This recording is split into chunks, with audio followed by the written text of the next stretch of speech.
ये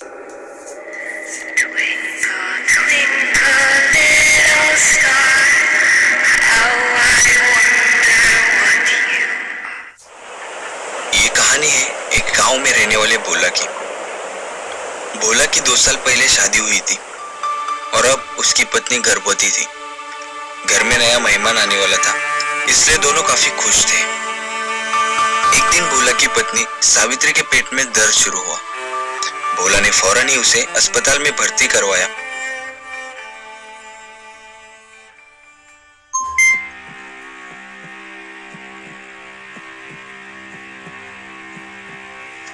सावित्री ने एक बड़े ही खूबसूरत बच्चे को जन्म दिया, लेकिन जन्म देने के दौरान वो मर गई। भोला पर मानो दुख का आसमान टूट पड़ा था। एक और बच्चा और दूसरी ओर अपनी पत्नी की लाश लेकर भोला घर पहुंचा। सब गांव वाले और भोला मिलकर शमशान पहुंचे। भोला ने अपनी पत्नी का अंतिम संस्कार कर दिया।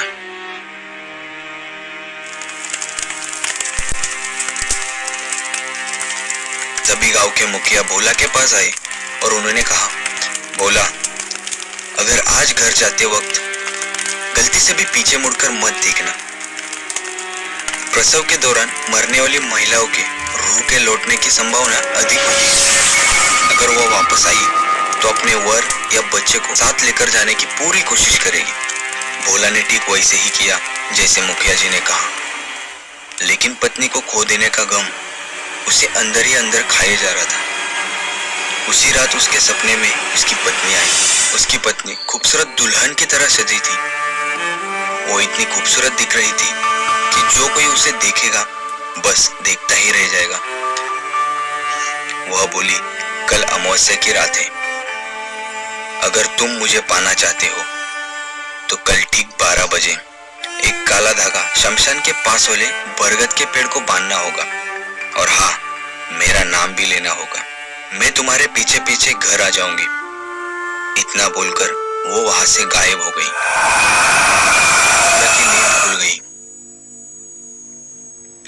ये वही बरगद का पेड़ था जिसके बारे में कई अफवाहें फैली हुई थी। कहा जाता था कि पेड़ पर भूत है और वहां शैतान भी बसते हैं। उसने अमावस्या की रात उस बरगद के पेड़ को काला धागा बांध दिया और वापस घर लौटा। घर आने के कुछ देर बाद उसके दरवाजे पे दस्तक हुई।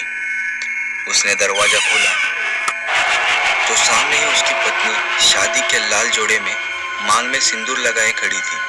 भोला ने सावित्री को अपने बाहों में लिया और फुट फुट के रोने लगा। तभी भोला ने देखा कि सावित्री के पीछे एक और औरत खड़ी है जिसका नाम सविता था, जिसने पिछले ही हफ्ते अपने 7 महीने के गर्भ के साथ आत्महत्या की थी। भोला डर गया और सावित्री से बोला, ये तो मर चुकी है ना, फिर ये यहाँ कहाँ से आई? अचानक दरवाजा बंद हुआ और कमरे में अंधेरा छा गया। सावित्री अब चुड़ैल बन चुकी थी। उसने भोला से कहा, हम दोनों को एक एक शरीर चाहिए जिसमें हम प्रवेश कर सके, और वो शरीर तुम हमें ला देना। इतना कहकर वह दोनों हवा में उड़ने लगे। यह देखकर भोला बेहोश हो गया। भोला की आंख खुली तो सवेरा हो चुका था। भोला भागते हुए गांव के पास वाले तांत्रिक के पास गया। भोला ने तांत्रिक को सारी हकीकत बता दी। तभी तांत्रिक ने कहा, इस पर सिर्फ एक ही उपाय है।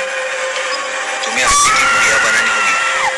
उस पर जितने भी रूह हैं उनका नाम लिखकर उन्हें आज रात ठीक 12 बजे उसी बरगद के पेड़ के नीचे जलाना होगा।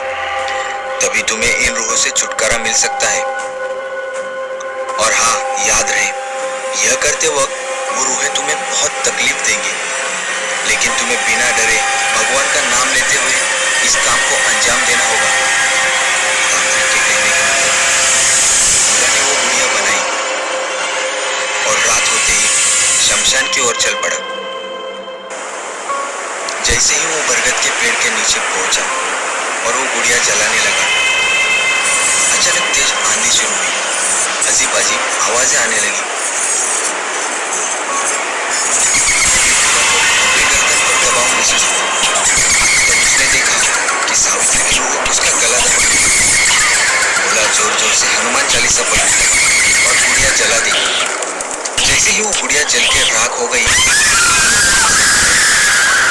और आंधी भी थम गई, भोला ने राहत की सांस लेते हुए भगवान को शुक्रिया कहा और घर वापस लौटा।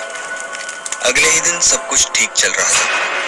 भोला अपने नन्हे बच्चे के साथ खेल रहा था। अब रात शुरू हो चुकी थी।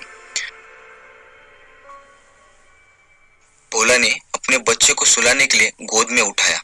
तभी उसे याद आया कि उसने तो सिर्फ 2 ही गुड़िया जलाई है, जबकि उसने सविता के 7 महीने की गर्भ की गुड़िया तो जलाई नहीं।